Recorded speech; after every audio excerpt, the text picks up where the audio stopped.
Would it be nice if we could be fluent in English in just 6 months? Is it possible?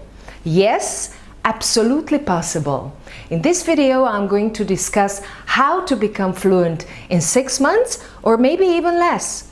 Stay tuned, I'll be back right after this short intro.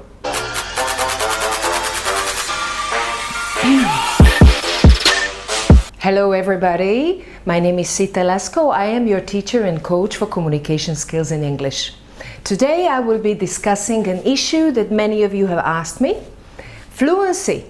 Is it possible to be fluent within a short period of time, 3 months, 6 months, something like that? Why? Many of you out there have been learning English for years, since we were in school, and we feel that we are still not fluent. So, first of all, let's talk about the issue of fluency. What we teachers, language coaches, consider as being fluent in a foreign language. First of all, fluency means that your conversational abilities are fluent. Fluent means that it's flowing, Something, you're not getting stuck. You're able to express yourself relatively easily. And the emphasis here is on the relatively. Being fluent does not mean that you will not make mistakes anymore. It does not mean that you are going to be on the level of a native speaker. It means that you are conversationally fluent. You're able to express yourself in everyday conversations, General topics. Who are you? What do you do? What about the shopping? What about the travel? What about the kids? What's going on in life in general, These are the everyday topics that we aim to be fluent when we are speaking. Afterwards, of course, the second level would be to talk about more complicated topics like academic studies, more complicated issues that need more technical knowledge, more professional vocabulary, and so on and so on. But that is not what we consider as everyday fluency. Think about yourself in your everyday language, in your native language, the language that you use every day. How many words you think in general that you're actually using? Think about it. Many people say thousands and thousands and sometimes tens of thousands of words. No, you need around 2,000, 2,500 words to be fluent in everyday conversations. This is also the amount of words that an average person uses. What do we usually talk about? We talk about the shopping, the weather, again, what's going on around us, how we describe this, how we talk about those people, what's happening to us. These are everyday conversations, and our vocabulary for this is approximately 2,000 words, which is amazing because it's not too much. Of course, it's not so easy to get to those 2,000 words. It does take work, but it's something that's absolutely doable. So let's focus back on the issue of fluency. I mentioned that it's about everyday topics.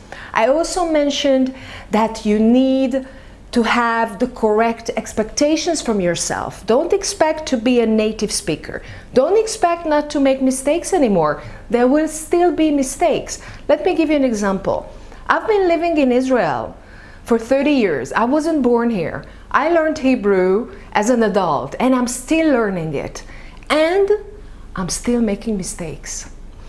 Small ones, minor ones, grammar a little bit here, a little bit there, my vocabulary and so on. It's not like a native speaker. So put your expectations to a realistic goal, okay? Which brings me to my number 2 point here in this issue of fluency when we're talking about it.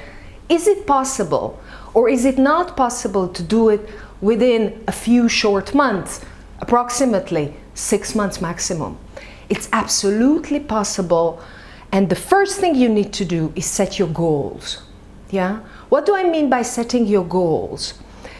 As I said before, a lot of people have been learning English for like ages. It seems like it's been an eternity since school and so on. It's always here somewhere in the back of our minds and we're still not fluent. So what is it we're missing?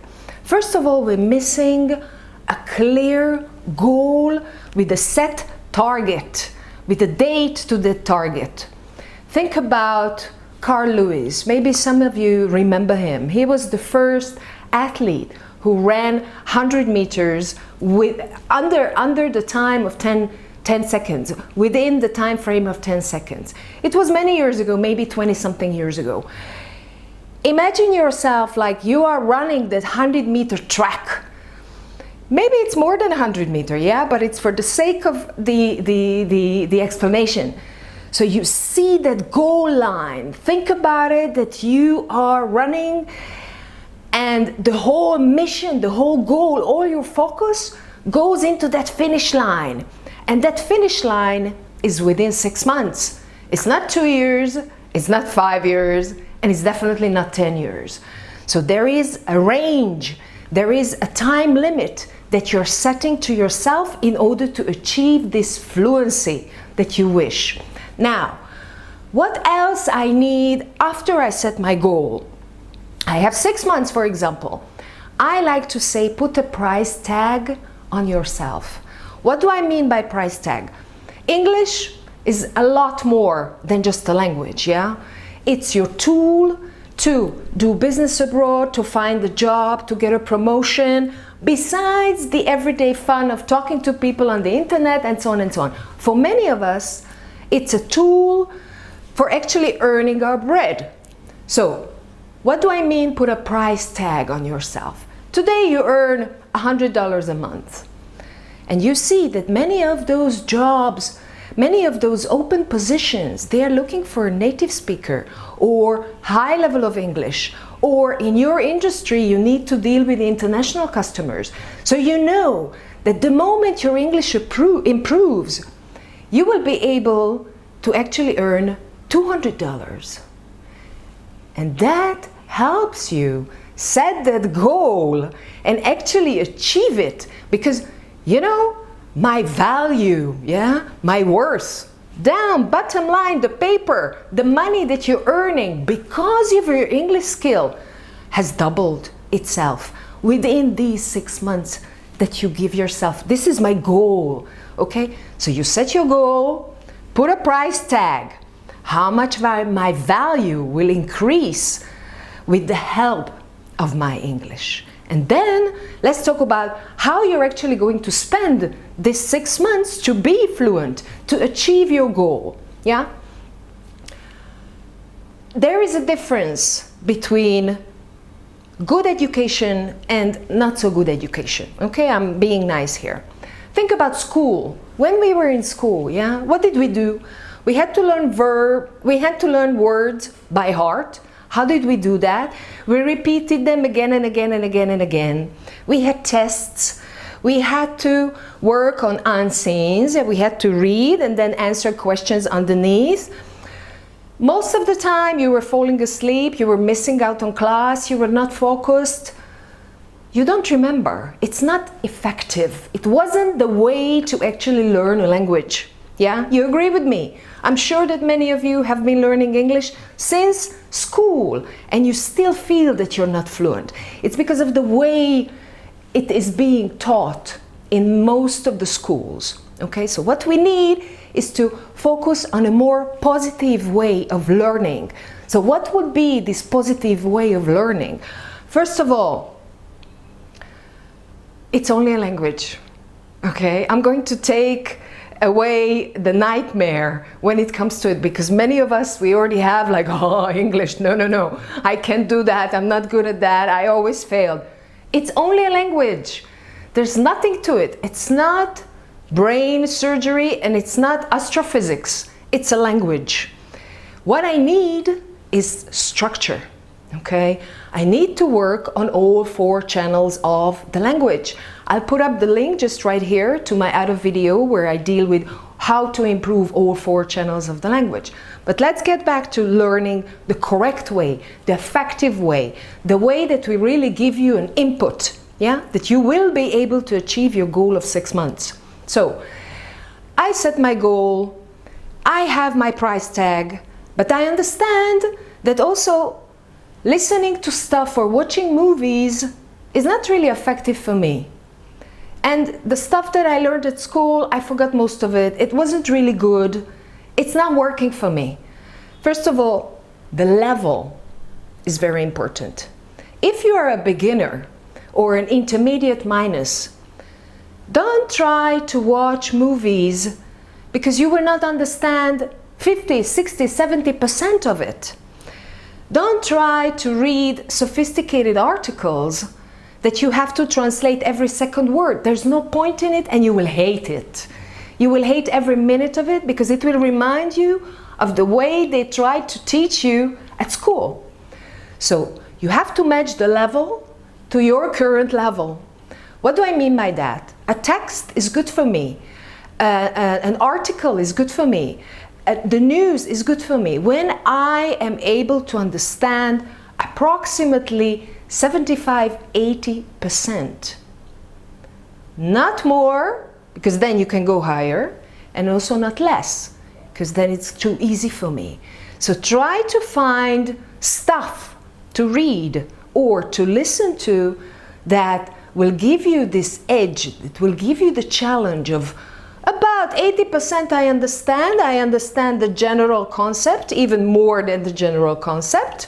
What I like to say, there are words here and there that I'm not familiar with, but in general, I understand the concept of what they are talking about or what the article is about. So that's the correct level for you, yeah? So each and every one of us, as individuals, we have a little bit difference in the level that we actually have. Now, back to the school. That was a list of vocabulary. We had to learn 20 words because there was a test the day after, okay? What did we do? We learned it by heart with the translation. Now, you forgot it the moment you walked out of the classroom, yeah? So how do I advise you to learn new vocabulary? Through context. Put the word into context. Match it with a verb, match it with a noun, match it with an adjective. Make a context out of it. For example, I'm sure many of you watched the movie Kill Bill. In Kill Bill 2, she's lying at the very back of the truck and she's paralyzed. And she's telling herself, wiggle your toe. So what is wiggle? Wiggle, yeah, it's like this small movement. Now, if I try to learn it as I was taught to learn in school, wiggle, wiggle, wiggle, wiggle is the small movement like this. Small movement, no, wiggle your toe. Wiggle, yeah, and there is wiggle room, which is a beautiful expression, which means there is place for me to move. So put words into context. And when you are doing your learning, your improvement, be focused. Be focused. Don't just do it like, okay, I have to go over this stuff. It's not relevant. You see, it's also the quality of the way you learn, the quality of how you are getting that new knowledge, that new word. That, again, think about Carl Lewis. Yeah, he was running those 100 meters. Focused all the way, all he saw was the final finish line. So these habits of, okay, I'm falling asleep, I don't really feel like doing it, I'm bored of it, it's not interesting, I don't like English, yeah? And then you will start having this conversation with yourself, I don't like English. No. Set the time that you are able to focus 100%. Even not 50, not 60, not 70%. Less is more. It's better to focus every day for 15 minutes and really do the work than to spend hours and hours but you're not getting any real information into your mind. Okay, so, and now I mentioned my next tip, which is very important. Every day. Every single day. Imagine Carl Lewis, how many times did he run that track in order to be an expert, in order to be that amazing, outstanding athlete that he actually became? He ran it like hundreds of thousands of times probably. So you have to do it again and again and again, every day, every day, every day, every day, every day. Maybe a little bit, but focused clear, absolute focus on where you're going in 6 months. Again, it's only a language. It's not astrophysics. Remember that. It has rules, it has a structure. There are the pieces of the game that we put together, which are the verbs, which are the words. There's nothing to it, but you need persistency. Yeah, you need to stick to it. So you set your goal, visualize your success. That's where I am after 6 months. What is my price tag? How much my value is going to be higher? Okay, how am I going to do it correctly, the effective way? I'm going to learn the right way. What is the right way? Yeah, to find the correct level for me, to be focused when I'm doing my work, to learn through context, to try to put those words that I'm not familiar with, to put them into context, into sentences, into paragraphs, and not just the words. And now, how much time do I need? I mentioned those 15 minutes a day. Of course, you realize that there is a big difference between you spending 1 hour a week on English and you're spending 7 hours a week on English. Even if you start from the same level, you have the same focus. But the person who puts in 7 hours a week for 6 months is going to be on a whole different level than the person who only invests 1 hour a week. So stick to that schedule of making as much time as possible to be focused on the work that you're actually doing. Fluency, conversational fluency, is easily available to each and every one of you. It's the general conversations, it's the general topics, it's the weather, my family, the fun, how are we doing at the weekend, what's going on in our lives. Yes, approximately 2,000 words. And let me give you another secret here. About 25% of those words are connectors, prepositions, and expressions of time. In the afternoon, usually, never, sometimes, at, on, in. Yeah, you see, so you already have a lot of that vocabulary, and don't forget that most of you have learned in school, so you already have something. You already have a base. Maybe it's not the best, maybe you forgot a lot, but it's there. It's there. You need a structure. And my course for Speak English Fluently will give you this structure that you need in order to reach your goal. So I'm going to put up a link right here underneath this video. Check it out. And trust me, all of you are able to speak English fluently within 6 months. If you're new to my channel, you're welcome to subscribe. You know how to do that. Check out some lesson examples from this course, from Speak English Fluently, that I'm going to put right here at the end of this video. In the meantime, be good. See you next time.